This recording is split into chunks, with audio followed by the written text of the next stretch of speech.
The life and crimes of Alvin "Creepy" Karpis, the ringleader of the Barker Karpis Gang, or the other way around.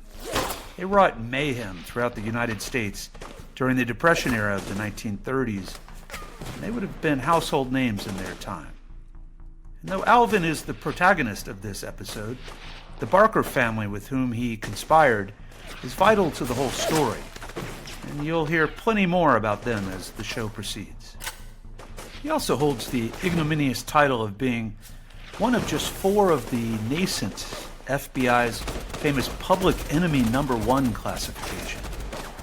The others being legendary gangsters of the period: Pretty Boy Floyd, an outlaw, John Dillinger,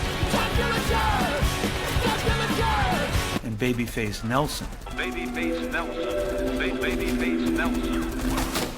After his stint on the lam and raising Cain everywhere he went, Karpis was rearrested for car theft, and this time he was sent to the Kansas State Penitentiary in Lansing. And it was here that he made another connection with a fellow inmate that would define the trajectory of the rest of his life. This was Fred Barker, the youngest son of the legendary Ma Barker. Alvin was released in 1931 and quickly rendezvoused with Fred in Tulsa, Oklahoma, where they formed the Barker Karpis Gang. Tulsa had been the home base of the Barkers for years before Fred being apprehended in Kansas, and the family was feared and loathed in that city as they had carried out innumerable crimes there for years.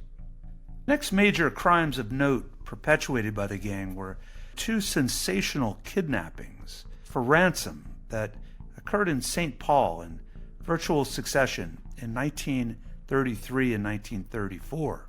And they were the abductions of William Ham, heir to the beer fortune, and Edward Brimmer, a wealthy local banker. Ransoms of $100,000 and $200,000, respectively, huge fortunes at that time, were ultimately paid, and both millionaires were released unharmed. He was shackled and dragged to Minnesota to stand trial for the kidnappings of Ham and Brimmer, and after initially pleading not guilty, which everyone knew was laughable, he changed his plea to the obvious, and he was sentenced to life. In August 1936, he arrived at the Rock, where he would spend the next 26 years of his life. New episodes drop regularly.